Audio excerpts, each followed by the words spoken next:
제가 신학생 때 저희 신학교 앞에 한 아주머니가 살고 계셨는데, 이 아주머니가 참 어렵게 살고 계신 아주머니 한 분이 있었어요.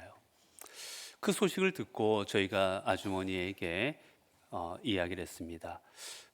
여기서 장사를 해보시면 어떻겠느냐고, 우리 신학생들이 좀 팔아줄 테니까 장사를 좀 해보면 어떻겠냐.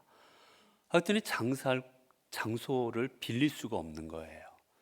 그래서 아주머니가 살고 있던 그 집의 앞쪽에 이게 차를 대는 조그마한 그런 빈 공간이 있었습니다. 그래서 거기서 한번 시작해 보라고, 우리가 와서 사 먹겠다고. 그래서 아주머니가 그곳에서 장사를 아주 작게 시작하셨어요. 근데 그 아주머니 어렵게 하는 걸 알고는 그 학교에 있는 신학생들이 열심으로 아주머니에게 가서 식사를 하고 밥을 먹고 지불했습니다. 점점 학생들이 많아져요. 그래서 이제 손님이 많아지자 아주머니가 감당할 수 없어서 시간이 지나자 이제 가게를 얻어서 옮겼습니다. 근데 가게를 옮기기 전에는 언제나 가면 이 아주머니가 참 어렵게 장사하니까 참 저희에게 친절하셨어요. 처음에는 맛이 약간 좀 덜했지만 갈수록 맛도 좀 있어졌습니다. 그리고 언제나 배고픈 신학생들이 먹으니까 많이 주시고 여러 가지로 가면 참 마음이 흐뭇해서 돌아왔습니다. 그런데 이 아주머니가 이제 손님이 많아져서 옆에 식당 자리로 얻어서 가게 되자 점점 바뀌기 시작합니다. 일단 양이 줄기 시작하는 거예요. 양이 적어졌어요. 그리고 이제 불친절하기 시작합니다.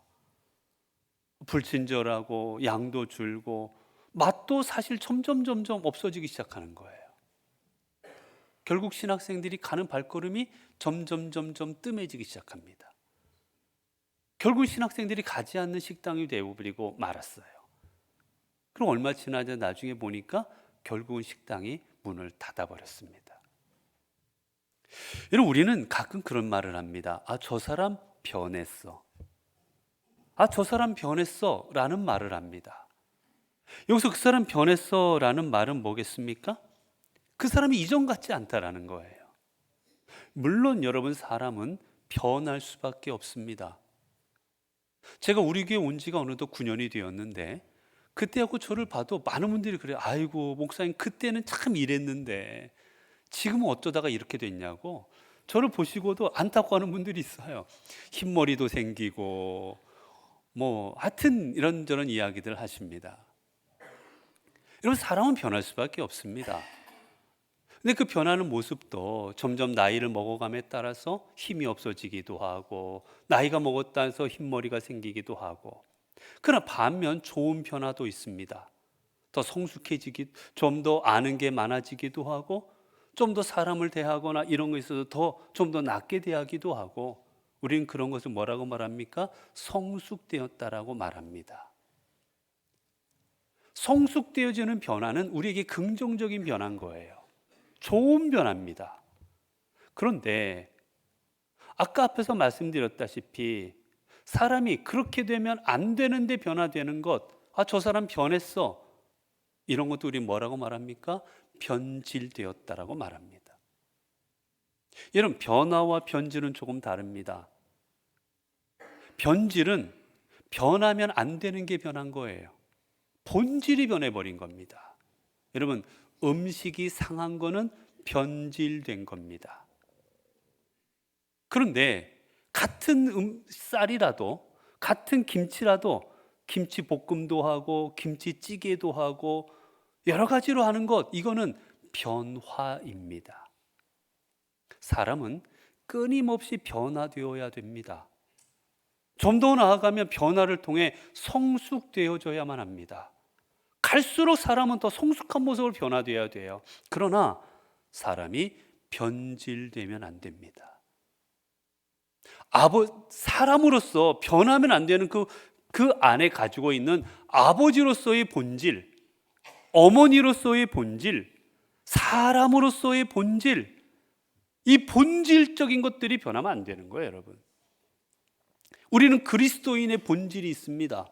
하나님을 믿는 사람, 하나님을 따르는 사람으로 가지고 있는 우리의 본질과 정체성이 있어요. 그것 또한 변하면 안 되는 것입니다. 그렇게 우리의 삶은 끊임없이 변화되어 성숙으로 나아가는 삶이 되어야지 변질로 나아가는 삶이 되면 안 될 것입니다.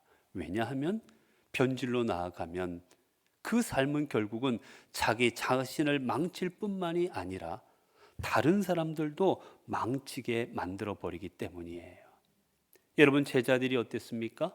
제자들이 처음에는 오합지졸이었습니다.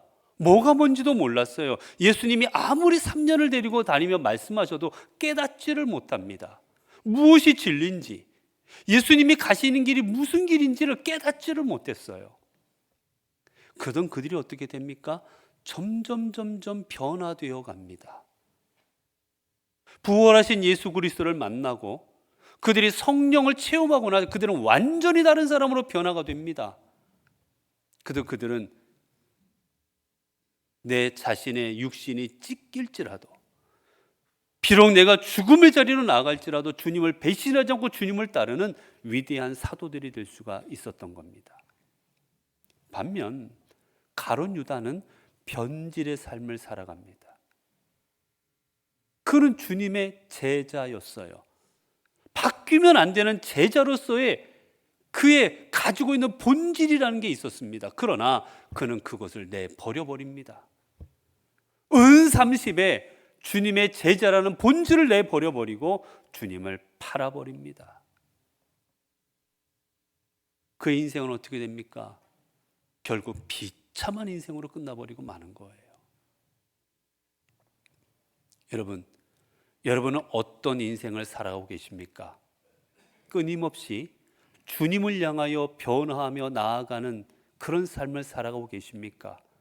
그래서 어제보다 오늘이 낫고 오늘보다 내일이 낫고 그렇게 점점 믿음과 삶이 성숙해지는 삶으로 살아가고 계십니까? 아니면 변질된 삶을 살아가고 계십니까? 내가 그리스도임에도 불구하고 그리스도인됨을 버려버리고, 내가 하나님의 형상을 입은 사람임에도 불구하고 하나님의 형상을 버려버리고, 내가 하나님의 생명을 얻은 영생을 얻은 사람에도 불구하고 그 영생을 버려버리고 변질된 삶으로 혹시 나아가고 있지는 않으십니까? 여러분, 변질된 사람은 인생을 온전히 살아갈 수가 없습니다. 변질된 음식은 아무리 좋은 음식이라도 여러분 먹을 수가 없어요. 변질된 음식은 아무리 고급 재료로 사용했더라도 사용할 수 없습니다, 여러분. 변질된 건 버릴 수밖에 없습니다. 우리 인생도 변질된 인생은 사용될 수가 없는 거예요. 오늘 본문에 보게 되면 우리가 소위 성전 정화 사건이라 그렇게 말하고 있는 그 사건에 벌어지고 있는 내용입니다. 예수님께서 예루살렘 성전으로 들어가십니다. 예수님이 성전으로 들어가셨는데 예수님이 놀라운 광경을 목격합니다. 일반적으로 예루살렘 성전은 어떻게 되어 있냐면 처음에 문을 열고 들어가면 이방인의 뜰이라는 넓은 뜰이 나옵니다. 우리로만 마당 같은 거지요. 넓은 뜰이 나옵니다. 거기에는 모든 사람이 다 들어갈 수가 있습니다. 이방인, 하나님을 믿지 않는 사람일지라도 거기까지는 들어갈 수 있습니다. 여자든 누구든지 간에. 그런데 그 안으로 들어가면 거기는 유대인 여자까지만 들어갈 수 있는 공간이 나오고, 그 안의 문을 또 열고 들어가면 거기는 유대인 남자들만 들어갈 수 있는 공간이 나옵니다. 거기에는 지성소도 있고 거룩한 공간이지요. 지금 주님이 가신 곳은 첫 번째 문을 열고 들어간 이방인의 뜰입니다. 들어가 봤더니 기가 막힙니다. 거기에 들어가 봤더니 장사하는 사람들로 가득 채워져 있어요. 소가 울고 있습니다. 양이 울고 있습니다. 자, 가져가세요. 바꿉니다. 자, 환전하세요. 온갖 장사하는 사람들의 소리로 시끌벅적합니다. 예수님이 그 모습을 보시고 진노하십니다. 그리고 그분의 상을 다 뒤집어 엎어버리시고 장사하는 사람들을 다 내어 쫓으십니다. 여러분, 왜 주님께서 장사하는 사람들을 내쫓으셨습니까? 성전의 본질을 훼손했기 때문이에요. 여러분, 성전의 본질이 무엇입니까? 주님이 뒤에서 말씀하십니다. 성전이 무엇입니까? 내 집은 만민이 기도하는 집이라. 여러분, 성전은 기도하는 곳이었어요. 하나님 앞에 기도하고 하나님 앞에 예배드리는 공간인데 거기서 뭐 하고 있습니까? 온갖 장사를 하고 있습니다. 여러분, 그렇다고 해서 장사라는 게 나쁘다고 이야기하는 게 아닙니다. 왜 이게 나쁘냐면 원래는 이 장사하고 하는 게 나쁜 게 아니었어요. 원래는 좋은 의도였습니다. 무엇이냐? 하나님 앞에 예배드리러 온 사람들, 하나님 앞에 제물을 바쳐야 되는데 먼 곳에 있는 사람들은 이 제물을 가지고 오기가 힘이 듭니다. 예를 들어 여기에서 서울까지 제사 지내러 가야 되는데 서울까지 소나 양을 끌고 간다고 생각해 보세요. 여러분, 그게 쉬운 일이겠습니까? 가려면 이 가축이 먹어야 될 양식도 곡식도 가져가야 돼요. 어떻게 그걸 다 준비합니까, 여러분? 혹 가다가 애가 삐끗이라도 해버리면, 어디 옆에 긁히기라도 해버리면 못 바칩니다. 그래서 그 먼 곳에서 오는 사람들을 위해서 거기 안에서 사서 제물을 바칠 수 있도록 편의를 제공한 거였어요. 그리고 성전세를 내야 되는데 성전세를 내려고 하니까 로마 화폐에는 자칭 신이라 하는 황제 얼굴이 그려져 있고 나는 신이다라는 글귀도 세워져 있어서 하나님의 성전에 사용하기가 합당치 않습니다. 그래서 성전세를 낼 때는 유대 화폐로 환전을 해서 냈습니다. 다 좋은 의도였어요. 실은 이들의 편의를 봐주는 것도 좋은 의도였습니다. 그런데 사람들이 바뀌기 시작합니다. 이거 돈이 되겠네? 여기 와서 사는 사람, 여기서 살 수밖에 없습니다. 독점 체제가 되어버리고 있어요, 점점. 그러자 원래면 10만 원이면 살 수 있는 양을 20만 원이라고 높여버립니다. 그래도 사야 되니까. 점점 나아가서는 제사장하고 결탁합니다.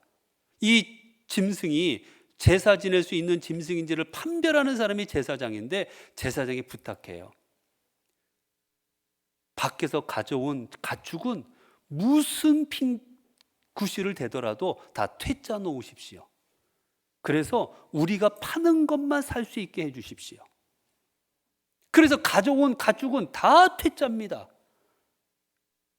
아무리 겉으로 봐도 멀쩡해도 얘는 눈빛이 이상한데, 얘는 숨소리가 이상한데, 어떤 핑계를 대서 다 퇴짜입니다. 결국 그러자 독점 체제가 되어버립니다. 그래서 그 독점 체제를 통해서 엄청난 이익을 얻기 시작해요, 이 사람들이. 그리고 이익금의 일부를 제사장들에게 갖다 줍니다. 점점 공고해집니다. 성경에는 가난한 사람들은 소와 양을 바칠 수 없기에 양 이런 걸 못 바치니까 비둘기를 바치라고 되어 있습니다. 비둘기는 가격이 쌌거든요. 그러자 여기서 비둘기도 파는데 이 비둘기는 바깥의 시세의 약 80배를 받고 팔았습니다. 가난한 사람들의 그 마음을, 하나님 앞에 예배드리고 싶은 그 마음을 이용해서 폭리를 취했던 거예요. 즉 처음에는 이들의 예배를 잘 드릴 수 있도록 도와주려는 마음이었지만 그게 뭘로 변했느냐? 이들의 욕망과 이기심으로 말미암아 마음들이 변절되어 버립니다.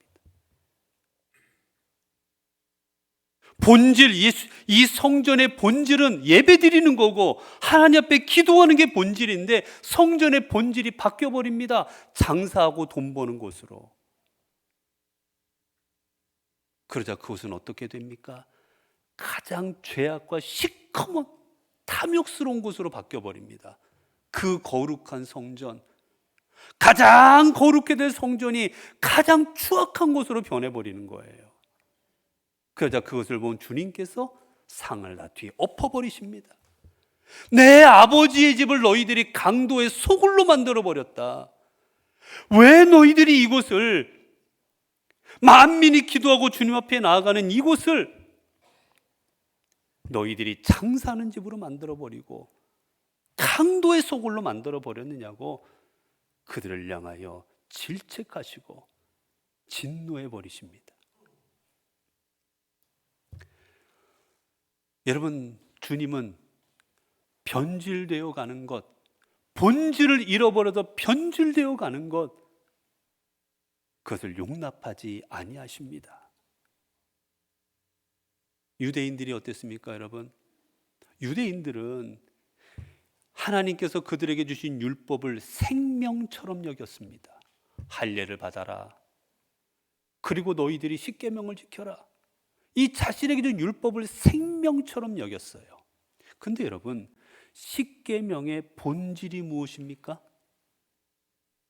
십계명의 본질은 하나님을 사랑하고 이웃을 사랑하라는 겁니다.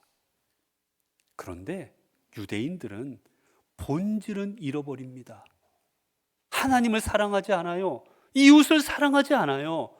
그리고 겉으로만 그저 하나님을 섬긴다고 제사 지내고 제물을 바치고 성전에 가서 기도하고 왔다 갔다 머리에 이마에다가 하나님 말씀을 붙이고 다니고 팔에다도 붙이고 다니고 집 문설주에도 붙이고 다니고 온통 그들이 겉으로 보여주는 모습은 신앙적인 모습입니다. 그러나 그들의 본질은 다 변해버리고 말입니다. 변질되어요.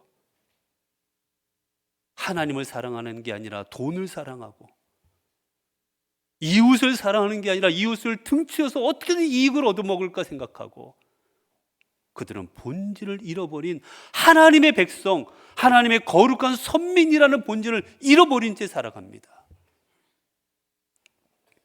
주님이 오셔서 그들에게 말씀하신 게 무엇입니까? 너희들이 하나님의 자손, 하나님의 백성됨의 본질을 되찾으라는 거였어요.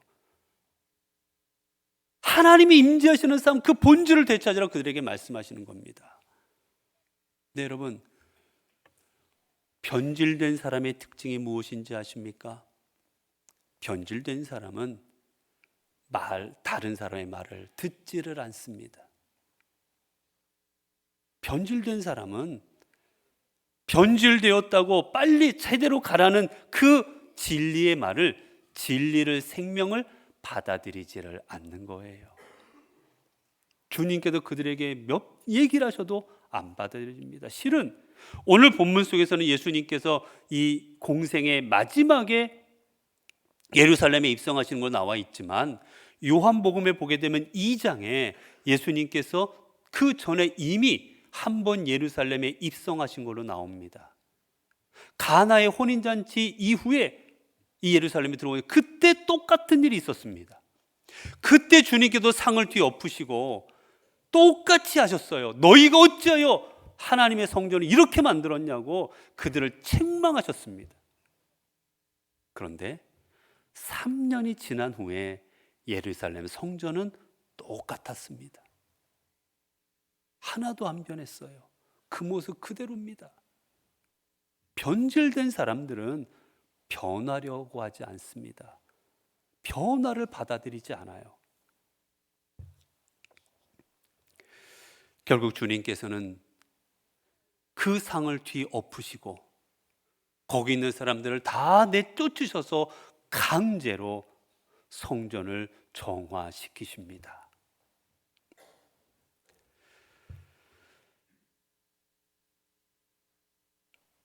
주님께서 성전을 정화하심으로 말미암아 주님께서 무엇을 어떻게 되기를 원하셨기 때문이었겠습니까? 왜 성전을 정화시키셨습니까? 이유는 성전의 본질을 찾으라고, 신앙의 본질을 되찾으라고, 더 나아가면 교회의 본질을 되찾으라고 오늘 이 사건을 우리에게 보여주시고 있는 것입니다.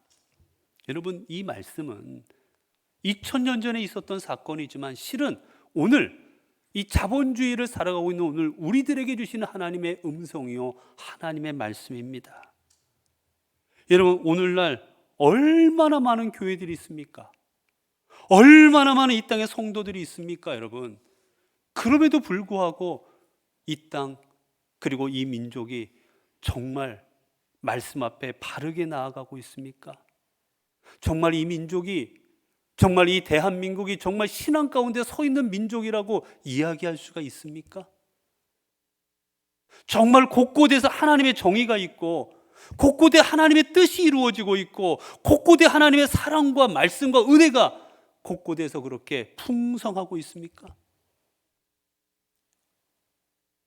우리가 알지만 그렇지 않습니다. 이유가 무엇이겠습니까? 우리가 성도의 본질을 잃어버렸기 때문이에요. 우리가 교회의 본질을 잃어버렸기 때문입니다. 우리가 여러분 변질되어 버렸기 때문이에요. 우리 교회가 변질되어 버렸기 때문입니다. 성도임에도 불구하고 원하는 삶은 세상 사람들과 똑같습니다. 큰 집, 큰 차, 화려하고 많은 걸 누리고 바뀌는 게 아무것도 없어요. 여러분, 성도라면서도. 교회도 똑같습니다. 교회가 원하는 모습은 이 큰 예배당을 갖는 것, 교회 안에 수만 명이 가득가득 채워지는 것, 예산이 수백억씩 되는 것, 다 똑같습니다. 교회들이 원하는 모습은. 여러분, 정말 하나님이 원하시는 모습이 우리가 그렇게 살아가고 교회가 그런 것이겠습니까? 하나님이 원하시는 모습은 우리가 그리스도인됨의 본질을 되찾고 우리 한 사람 한 사람이 하나님을 믿는 자답게 살아가는 겁니다. 교회가 작고 큰 것이 아니라 그 교회 안에 구원받는 사람들이 있는 것이 하나님께서 원하시는 것입니다. 그 교회가 하나님의 사명을 온전히 감당하고 있는 걸 하나님은 원하시는 거예요.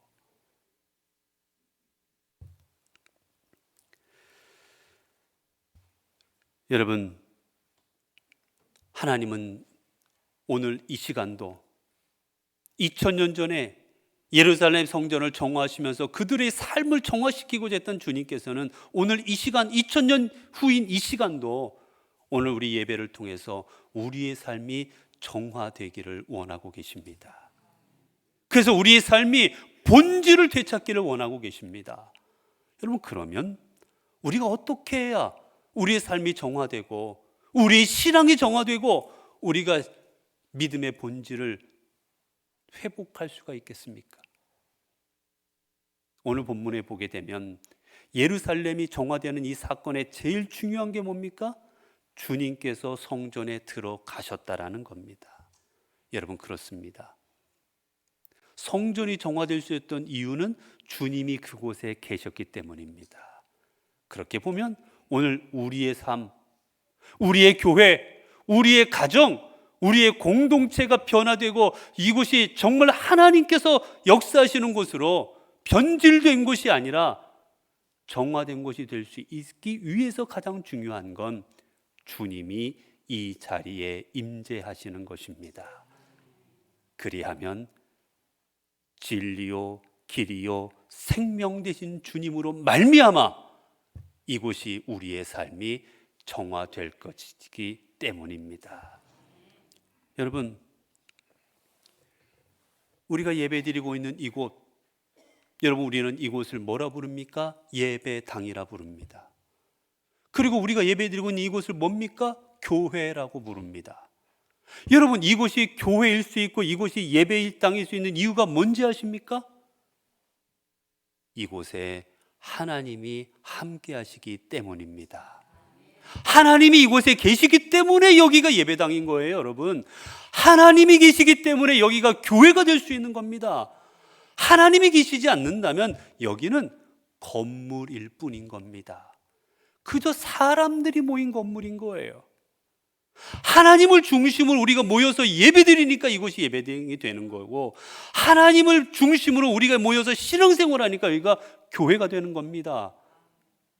마찬가지입니다. 우리 각 성도들이 어떻게 성도가 될 수 있습니까? 하나님이 그 삶에 임재하실 때 성도가 되는 겁니다. 우리 삶에 하나님이 계시지 않는다면 그저 몸뚱아리일 뿐인 육신만 가진 그저 생명체일 뿐인 거예요. 여러분, 그렇기에 우리에게 중요한 게 뭐겠습니까? 중요한 건 바로 주님이 우리의 삶에 임재하셔서 함께 하시고 그 주님이 내 삶 가운데 역사하시는 것입니다. 여러분, 주님께서는 어떠한 사람을 통하여 주님의 뜻을 이루어 가십니까? 변절된 가룟 유다가 아니라 변화된 제자들을 통하여 하나님의 나라를 이루어 가셨습니다. 주님은 오늘도 변절된 자가 아닌 변화된 자를 찾으십니다. 하나님으로 말미암아, 하나님의 말씀으로 말미암아, 하나님의 능력으로 말미암아 정화되어 변화된 사람을 찾으십니다. 사랑하는 성도 여러분, 믿는다 하면서도 변절된 사람이 되어 결국 정화의 대상이 되는 그런 어리석은 삶이 되지 마시기를 바랍니다. 오직 주님으로 인해, 말씀으로 인해 우리들의 삶이 날로 날로 새로워져서 우리로 인해서 복음이 전파되고 우리로 인해서 이 땅에 하나님의 나라가 이루어지는 그런 삶을 살아갈 수 있기를 바랍니다. 우리가 언제나 말씀과 주님으로 인해 그런 정화된 성전이 되어서, 그래서 우리가 변절된 사람이 아닌 성숙하게 변화된 사람이 되어갈 때 우리 하나님께서는 우리로 하여금 우리의 삶의 자리들이 사도 바울처럼, 그리고 사도들처럼 이 땅에 하나님 나라를 이루어가는 하나님의 도구가 되게 하여 주실 것이고, 그런 우리들의 삶을 통해 우리의 삶의 자리가 새롭게 되게 하여 주실 것이고, 우리의 삶의 자리가 하나님의 영광이 가득한 은혜의 자리로 변화시켜 주실 것입니다. 기도하겠습니다. 은혜로우신 아버지 하나님, 이스라엘 민족이 변질된 신앙생활을 했을 때 주님은 그들을 꾸짖으시고 그들을 내쫓으시며 회개하라 하셨습니다. 주님, 돌이켜보니 우리도 변화된 삶이 아닌 변절된 삶을 살아갈 때가 너무나 많았습니다. 예배 드린다면서도 내가 편한 것만 생각했고, 신앙생활한다 하면서도 내가 중심일 때가 더 많았습니다. 언제나 주님이 아니라 내가 먼저였습니다. 이제 우리도 신앙의 본질을 되찾아 제자들처럼, 사도 바울처럼, 믿음의 선조들처럼 변화된 삶을 살아가게 하옵소서. 주님이 성전에 임재하실 때 그들이 정화되었듯 우리 삶에 주님이 임재하실 때 우리의 삶이 새롭게 될 줄로 믿습니다. 이 시간 성령으로 우리 안에 임재하시어 우리의 더럽고 추악한 모습들, 우리를 변질되게 하는 모든 것들을 깨끗하게 하시사 성숙한 모습으로 변화되어 주를 섬기는 저희들이 되게 하옵소서. 우리 주 예수 그리스도 이름으로 기도드리옵나이다. 아멘.